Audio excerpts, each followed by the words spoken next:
So if you owe sales tax in a state and you've either been contacted by the state or not, I want to talk to you about what some of the potential penalties could be from not paying that tax.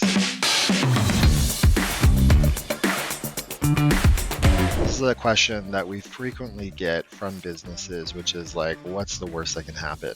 And I really hate that question. What's the worst that can happen? That's like asking your doctor, like, what's the worst thing this can possibly be? And we're not actually going to talk about the worst thing that can happen because it's actually unlikely that the worst thing will happen, but we will talk about what the most common things are that can and will happen if you do not pay sales tax that you do owe. But I want to talk about why this is important.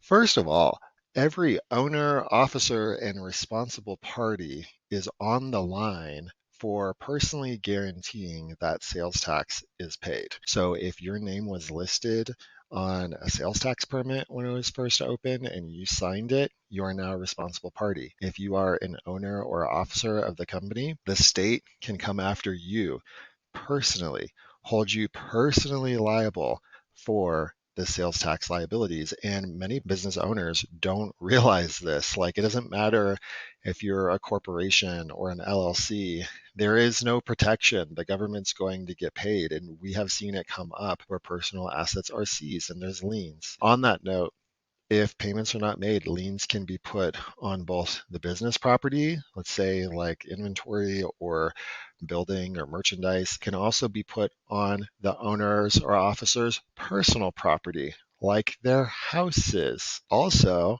if an assessment or determination is made, the state can literally just walk down to the bank, provide them with your FEIN number, and then pull money directly from your business bank account after they've made the determination, or directly from your personal account. Like, Washington's notorious for this.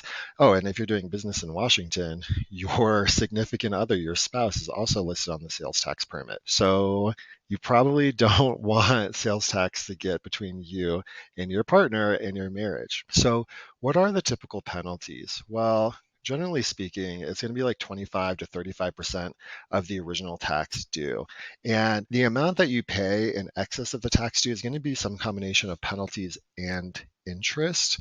The penalties are usually going to be more than the interest, at least in the short run. They do cap out the penalties and interest over time. States do have some flexibility over if they can waive some of the penalties. We'll talk about that in a minute through a voluntary disclosure agreement, but usually they cannot waive any of the interest. So let's say that you owe sales tax, the state is found out, and they're coming after you. What are some implications of that? Well, the first thing is voluntary disclosure agreements are no longer possible. This is what could allow you to get the penalties and maybe some of the interest waived.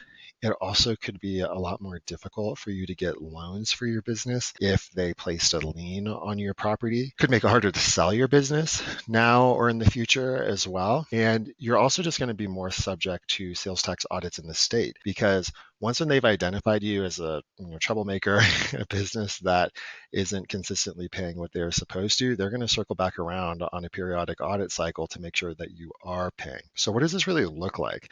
Well, the first thing that's going to happen is they're going to mail you an assessment. They're going to say, you owe us money and here's how much money we think you owe. And it's going to be some outrageous number. There's like never been a time when we've seen an assessment letter that is anywhere close. So like, let's say you owe like $10,000 to a state for a month. Their assessment's going to be like $100,000.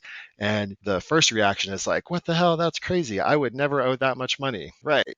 And the letter says, if you don't want to pay this amount, then you must file a sales tax return by this date. And if you don't submit it by this date, and usually it's like a few months out, if you don't submit it by this date, we are going to assess you this much money. And then a few months later, you'll get another letter. A few months later, you'll get another letter. And the letters are going to be like increasing in terms of like aggressiveness and severity. And it's going to get very clear because you're going to get a final notice of assessment and determination, and it's going to be in all caps, and it's going to have that amount. By the time you get there, you either were not getting the letters or you were purposefully ignoring them, because it would probably have been like 6 to 9 months at this point. Once they make that determination, they're going to go down to the bank and they're literally just going to transfer the money. Like they have legal authority to do that. And unfortunately, we've seen that happen with folks before their TaxValet's client, and that's how they wound up at our doorstep. So a situation like this is really like an ounce of prevention equals a pound of cure. I mean, you really just need to have a sales tax expert who's in there helping make sure that you have permits everywhere you have Nexus, everything's set up correctly, everything's being managed ongoing, because you really shouldn't have gotten into this situation to begin with where you owe past due tax. It's a really unfortunate situation that many business owners find themselves in. And thankfully, this is what we do all day, every day at TaxValet. So if you want a dedicated team of sales tax experts who can take the wheel, manage everything for you, check us out at thetaxvalet.com.